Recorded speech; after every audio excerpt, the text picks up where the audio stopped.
Today and this week marks a very special moment in my career, my 10-year anniversary as a Red Bull athlete. So I thought, why not make a video explaining how I got here and why Red Bull chose 10 years ago to give me my wings. Essentially, a video about going from this to this.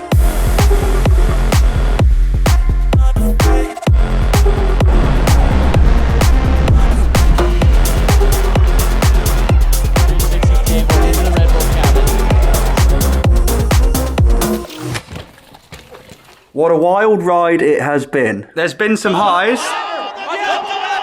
and some proper lows. Now I'm sure many of you will agree that being a Red Bull athlete is one of the most prestigious titles across action sports. It's a partnership, it's a relationship. They are the most unreal enabler of big ideas, and they kind of have a rule of thumb, and that is one athlete per discipline per country. And I know loads of you watching are saying, oh, Matt Jones is a content creator, he's a YouTuber. I'm actually a slopestyle mountain bike rider and always have been. And making this video has been super interesting for me to understand like how I climbed the ladder to the point that Red Bull didn't only notice me, they actually wanted me, the kid from the woods, to wear their elusive brand. So 15 or 16 years ago, when I was in love with mountain biking, I didn't know about Red Bull, I just loved biking, and I discovered Woburn Trails, my local bike park.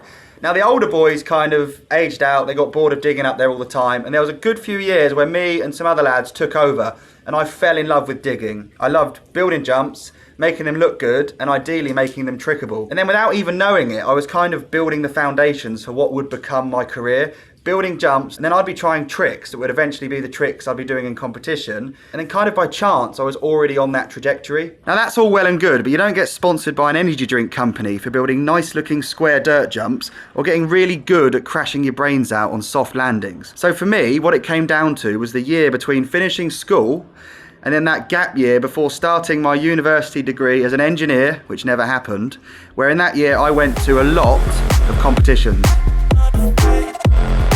For some reason, the only footage of me online from these competitions is crashing, but the first one I went to in Austria was Vienna Air King, where I pre-qualified first, qualified, and then got through to finals and came 10th in my first competitions. That was massive. And at that time, Saracen Bikes, Halo Wheels, my first sponsor, and 510 Shoes, who I still ride for, they were giving me some travel budget to go to these events so I could actually get there and pay for it, which was amazing. So I got into finals there, which was like so sick. Then I went to White Style in Austria, rode in the snow. New Zealand in the winter, which was their summer, to Farm Jam, which I won. So I actually got a couple of podiums in my first year. And then I got invited to X Games in Munich, Germany, which was massive. Only 6 riders got invited to that. It was called Red Bull Phenom. It was an amateur event. And we thought we were competing for Red Bull sponsorship, but we weren't. And this is what happened. So imagine you're on a roll, you're getting invited to competitions, sponsors are stoked, and then you turn up to X Games, the biggest course you've ever ridden, and our slot for riding, the 6 of us, as the Red Bull Phenom athletes, the conditions were the worst. Like, it was beyond dangerous. We should have never ridden. The wind was so insane, and we had to ride. And I rode my way down the course, and I didn't really trick anything. I couldn't trick the jumps. We'd practiced in no wind, and then this insane, like, tornado came through. And then there was this one step down at the end, and I've told this story before, but it was enormous. Hardly anyone even jumped it in practice. I'd never jumped it, and I remember coming into it thinking, I've just done a competition run with no tricks. And I just turned right, aimed for this takeoff that was set back. It made the step down way bigger, and I flipped it, which was stupid. I pedaled for no reason. I didn't know then that you have to go slower for step downs than drops. So I pedaled, went way too fast, overshot the landing by 25 foot and shattered my collarbone on impact. So now I'm riding back to the hotel with a smashed collarbone poking up, thinking this is the end of my career. There's no way of coming back from this because I only just got invited to these competitions and now I'm broken for the rest of the year. And at the hotel, in the lobby, was Darren Bearclaw, a legend in all the New World Disorder movies. I grew up watching this guy, and he was like, hey Matt, loved what you did out there, dude. And I was thinking, what, like, crash? He said, I want to host you at the Bearclaw Invitational next month. Hit up Chopper and fly out to Canada. And I remember thinking, so I've had a massive crash, which was gnarly. Now this guy who has never spoken to me before has come up to me, invited me to Canada, to his competition in a month, but I know for a fact my collarbone's broken. What do you even do with that information? So rather than going to hospital, getting an x-ray, getting surgery, I pretended I hadn't broken my collarbone, booked a flight to Vancouver, got the ferry to Vancouver Island, Tom van Steenbergen looked after me because I couldn't afford a hotel. And I rode his competition and I got 10th. It was a whirlwind of an event. I'd never ridden a course like it, really. I did my first ever 360 drop off a flat drop, something I'd never done in a competition, and I'd only really tried in the woods off of dirt takeoffs, and ended up in 10th place. And that for me was, I was riding against the best riders in the world. I wasn't in this field of amateurs. I was in the comp with Sam Pilgrim, Brandon Semenuk, Brett Reeder, Anthony Missouri, Cam McCall, Tyler McCall. Like, you can imagine how that felt to come 10th place against the lineup of riders that I've watched as a kid. So you can imagine now I'm hooked. Fly back to Woburn, defer university for another year, just sort of leave the collarbone to heal on its own. I actually didn't get surgery on that for 9 or 10 years afterwards. Then to see out 2013, I leveraged my results that year to renegotiate my sponsorship deals to make sure I could do the same in 2014. And then it was just purely about progression. So I had another year in the bag and went back to Woburn, the only place I knew to ride. And I'd seen all of these tricks and all of these features in the competitions when I was away. We didn't have airbags then or proper training compound, so I had to build them. So me and my mate Sam built a step down so I could learn step down backflips and tail whips. I built a massive step up in the woods to try my first double backflip. Then flew to Barcelona, did it on a proper dirt jump. It was just travel, train, travel, train.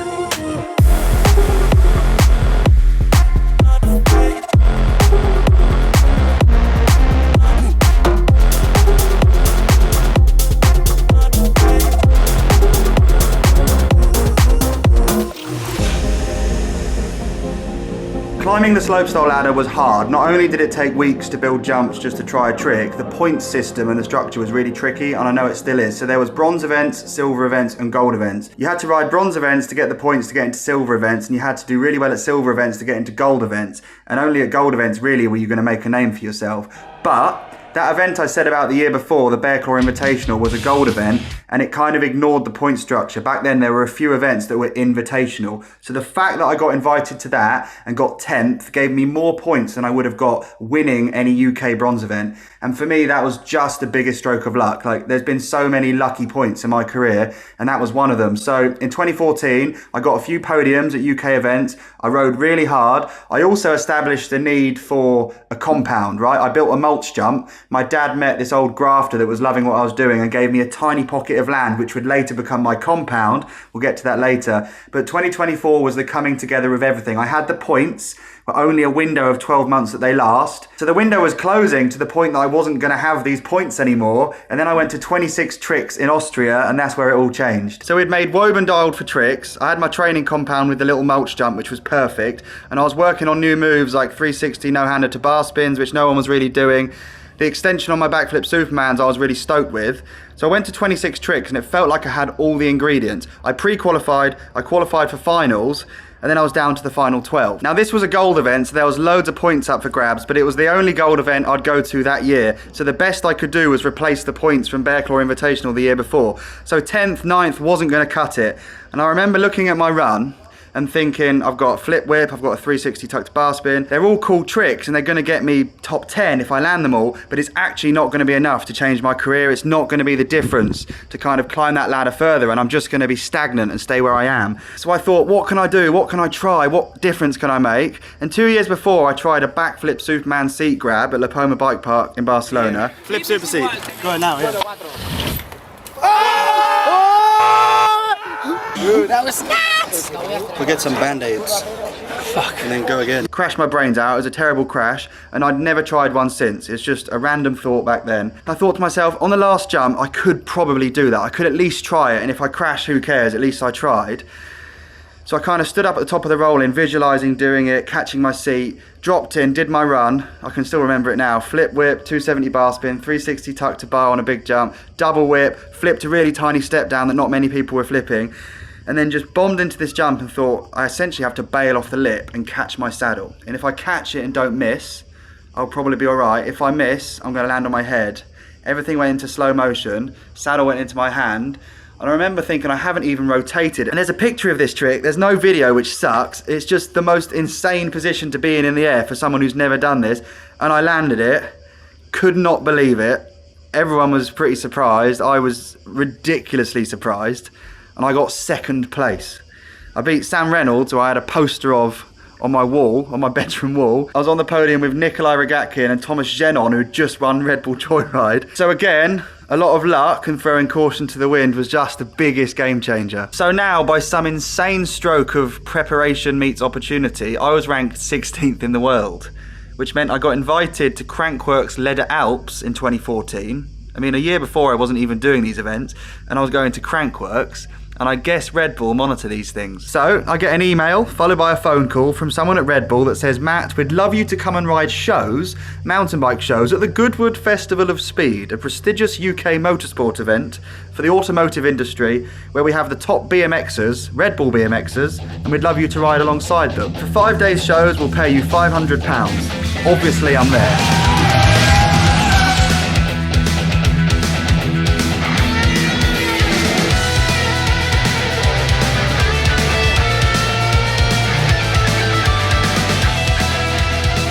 Goodwood was insane. I already loved cars at that point, and it was bonkers riding with actual BMX legends. I didn't question why I was the only mountain biker there, just loved it. Then on the penultimate day, on the Saturday, Anthony Napolitan actually surprised me with my Red Bull helmet.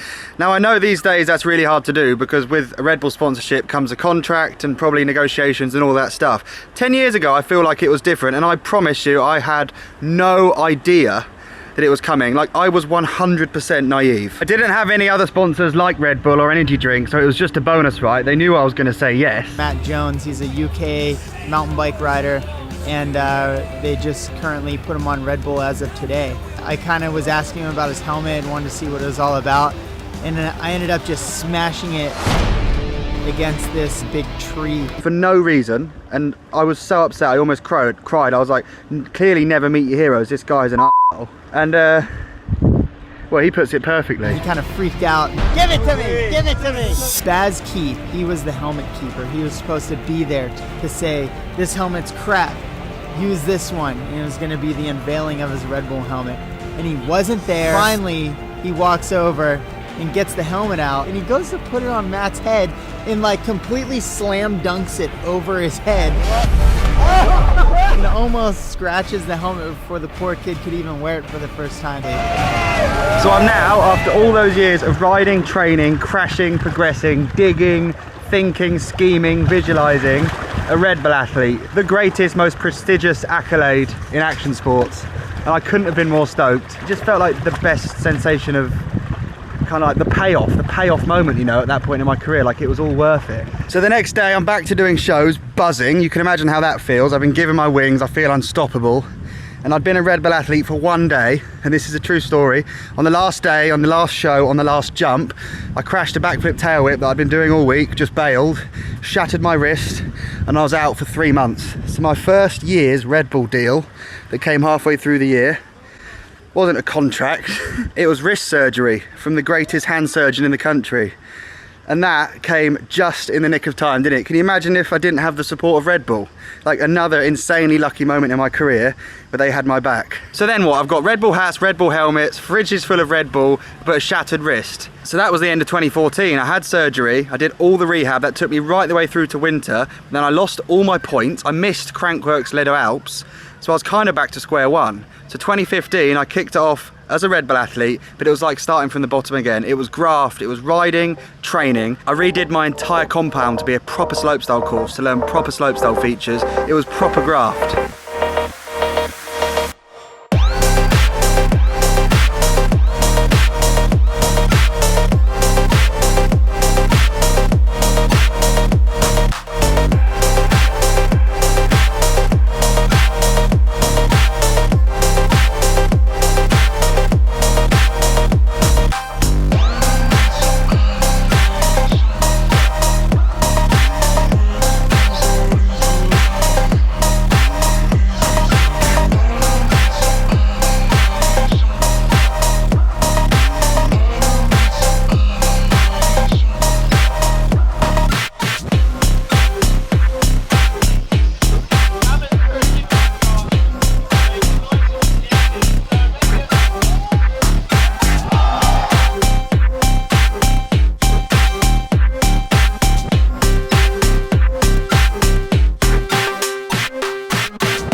2015, an entire year had passed, a year where I built slopestyle features at my compound, such a massive opportunity for me. I'd seen those features, I knew what they needed to look like, and I actually learned to build stuff, something that later in my career now would become really important. So 2015 was about sharpening my tools, learning tricks, progressing, and going to competitions. Those competitions being bronze events.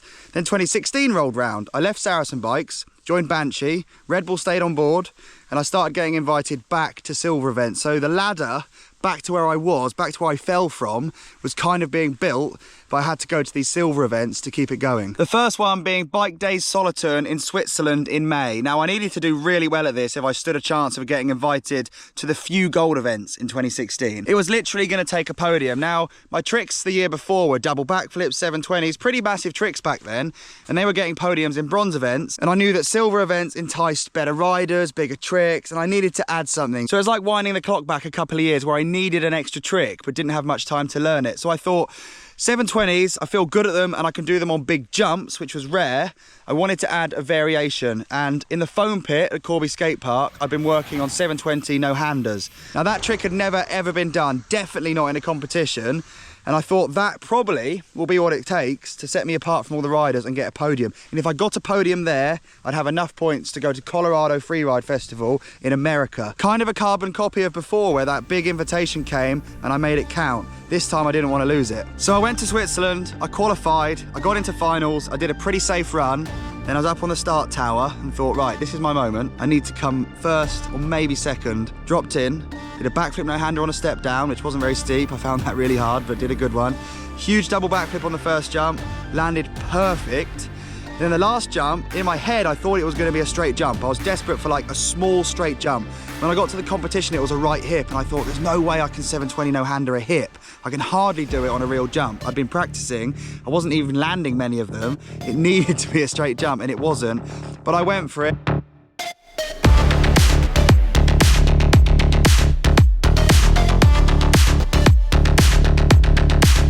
I dipped my shoulder more, stretched my arms out as far as I could, got back on the bars, and when I came round, it just pivoted onto the landing. It was like, honestly, the best feeling.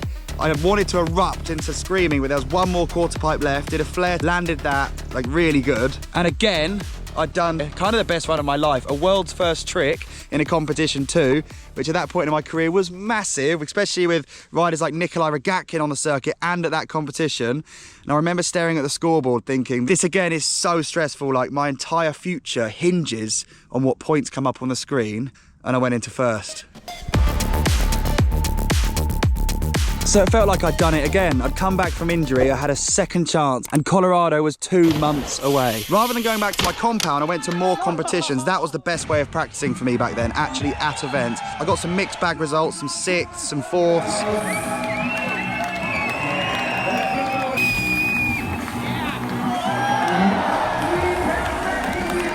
And then I was back off to Colorado for a gold event where all the points were up for grabs, and this gold event had a wild card for Crankworx Whistler, Red Bull Joyride, the holy grail of mountain bike slopestyle. Where do I begin?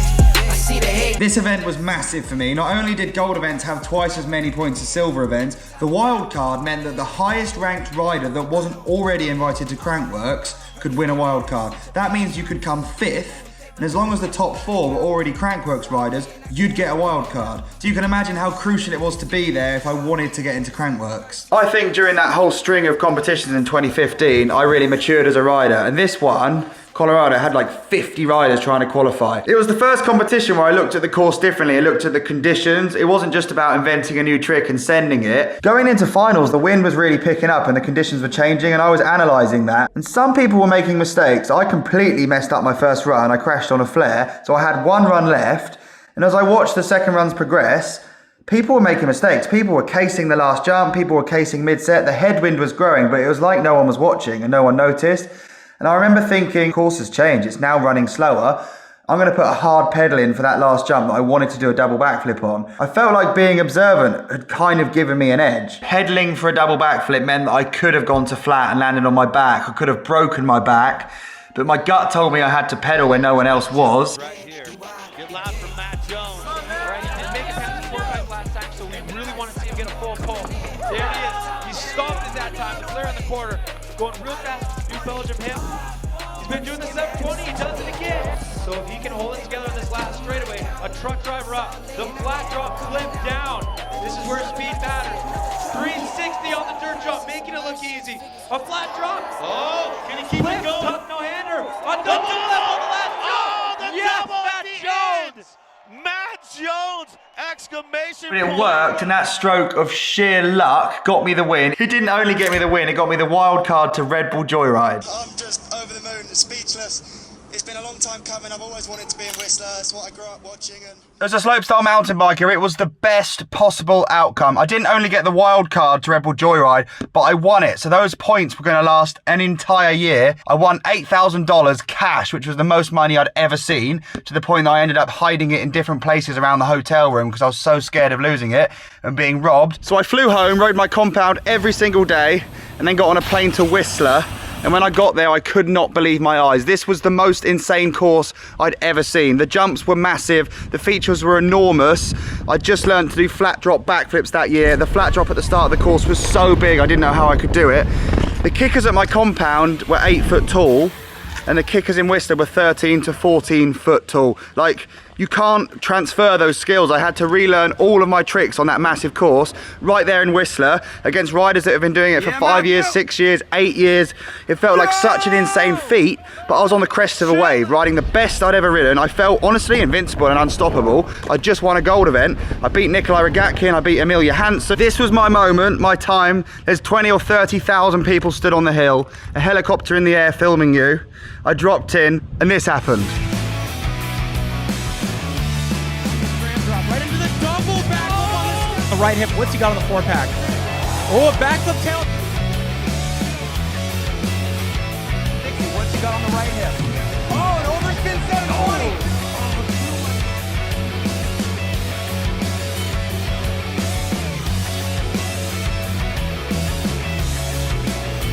720. Boom, body bag. Knocked myself clean out over rotating a 720 that I'd done in practice.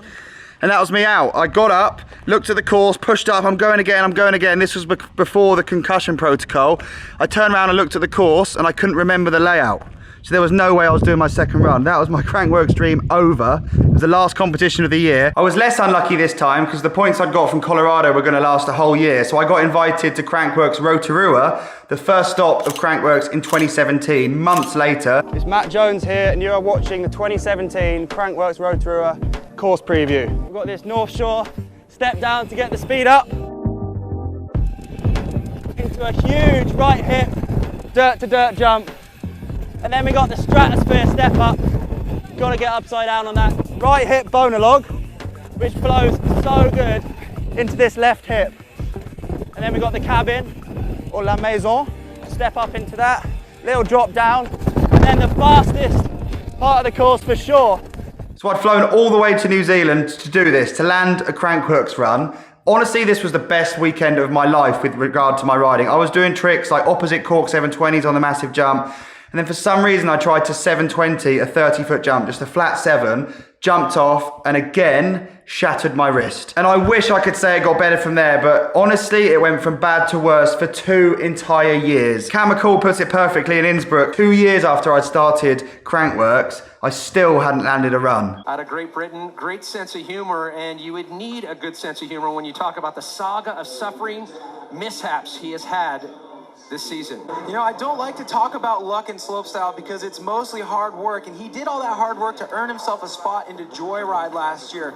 He won a huge contest on the Gold Series to make his way there. He had a great run going, but over-rotating and getting sideways on that 720 took him out of the event. And then in New Zealand, he broke his wrist the night right before the event. And then just last week, things were looking good. Going top to bottom on a run, and then on the last jump, after 99% of a great run in the bag, over-rotating that double backflip. This kid can't catch a break, and in the second run, blowing out a tire on the second feature, he still hasn't completed a Crankworx slopestyle run. So the question is, can he catch a break? Here we go. Matt Jones, run number 1. So looking for a full run, top to bottom right now, a flat drop flip to start things off, a 360 table. One thing about this kid is his fluidity. For a guy who's relatively new to the scene, he has such great composure. A backflip tuck no-hander on the log, 360 tuck no-hander on the first jump, and a 720. That's the trick that took him out of Whistler last year, and he stomped it here. Can he hold on? Great extension. One last trick. A double backflip. Can he land it? Oh, not again. And you saw him chopping. Although the Crankworx points were mega, you can't knock yourself out, chassis your wrist, crash a double flip, blow your tyre, crash a double flip, blow your tyre at 4 Crankworx in a row without losing all your points. I lost all my points. That was the dream well and truly over. I still went to a couple more comps in China, which was really fun. I went to one in London and won that. But in 2017, I'd started exploring having a YouTube channel, and I'd also done Frames of Mine, my biggest video project. To be honest, the video project I'm most proud of from my entire career. That's been the highlight of my relationship with Red Bull. Building a course and doing loads of world's first tricks. I love that video. Frames of Mine is my favourite.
So I was pretty done with comps, and I met Harry Main, a BMXer, and he was saying, dude, you should push your YouTube channel. It's a big deal. It's pretty commercial these days, you know? If you're fed up with comps, do that. And I wasn't fed up with comps, but the string of bad luck, like, I mean, Winston Churchill defines success as being able to move from failure to failure with no loss of enthusiasm. And he's right, but my enthusiasm had finally gone, and kind of so had my success. So I did an entire year of YouTube, and although most of you won't have watched those videos, I kind of still had to scratch the itch with competitions, and Patience has a keen interest in the result. So I went to another gold event that had a wild card just like before. History had repeated itself a lot of times in my career, and I thought, could it happen again? So I went to Switzerland, back to Swatch Rocket Air. And it was like Colorado again. People were crashing. I was thinking, I stand a chance here. I'm in finals, and like the first 6 guys had crashed, and I dropped in and just did the cleanest run I could, like the most clean run. Back then, a lot of the judges were BMX riders. They liked fluidity, they liked style. I felt like I had that.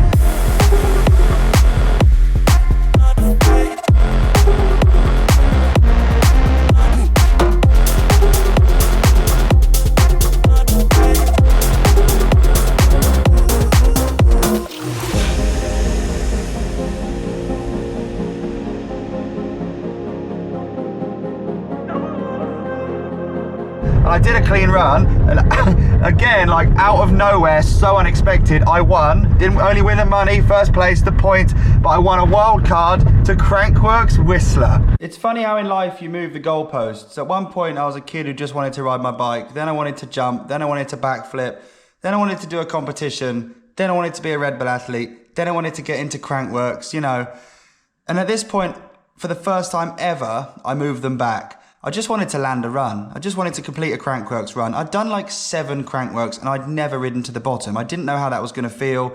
I wanted it more than anything. And it wasn't even like a result or a podium or a win that I've been striving for the last 10 years, you know. It was just ride down the course mat and do some tricks. And although I'd changed my compound and bought an airbag so I could learn tricks, I was still training in the foam pit. My motivation had just become survival. I don't know whether it was because I was building a YouTube career and making money from sponsors. I'd built such a good relationship with Marin Bikes, like working with Marin. They're a proper brand that just want to see me do well, and we want to sell bikes together. I had all of that going on. But I just had to land a run, and Whistler was the place. So this is my run. It's still got some bangers in it, but just to have that pressure lifted and go into an event without your eyes on the prize, without your eyes on first place, just wanting to finish a run was like, oh, it was a feeling. That was some feeling. Score down. But I think he has more in the bag. He always does. He has such a huge trick list. One of the most creative riders we've seen on tour. Starting Starting out with a backflip, similar to run number 1. We're going to see if he's going to switch it up at all. Backflip, tuck no hander on the SRAM cannon. So right now things are identical to his first run. We saw a big double backflip there in his first run, landing smooth. Oh, slips a pedal. Shoot, he's trying to get speed for something huge on that next jump. 360 table into the Red Bull cabin. Gonna play his way down the rest of this course, still throwing huge moves, and he makes it look so easy. Now hopefully we get to see that backflip Superman. Yes, even bigger than his first run. This guy makes everything look too easy. So with run 1 being the best run we've ever seen Matt Jones throw down at a Crankworx slopestyle event, a slight bobble in run number 2 means he'll be taking his first run. The funny thing is that getting a top 10 there at Crankworx got me invited to the one the next year in Rotorua. Obviously I went there and knocked myself out in practice. I mean, you couldn't write the script. And the rest is history. I focused on YouTube. Lockdown was a massive catapult for my YouTube career. I went from like 250,000 subscribers up to 500,000. It was bonkers doing the backyard build. Then the following year I rebuilt my whole compound, and the following year I did the playground series, and the following year I've done the health farm and the skate park and the backyard dirt jumps here at home. I did the tree ride, we've done Design and Conquer with Red Bull. Get on!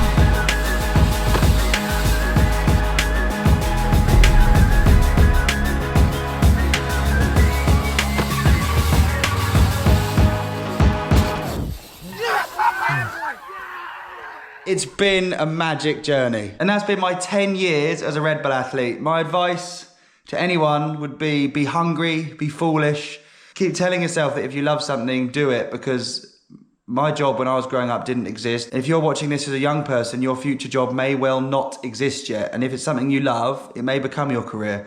So strive to do it. Thanks for everyone who's helped me over the years. Obviously Red Bull, but Marin Bikes have been an amazing partner. Halo Wheels, Gusset Components since I was a teenager. Absolute Black's been with me a long time. There's so many brands other than Red Bull, and I want to thank you guys. You're legends. Please subscribe.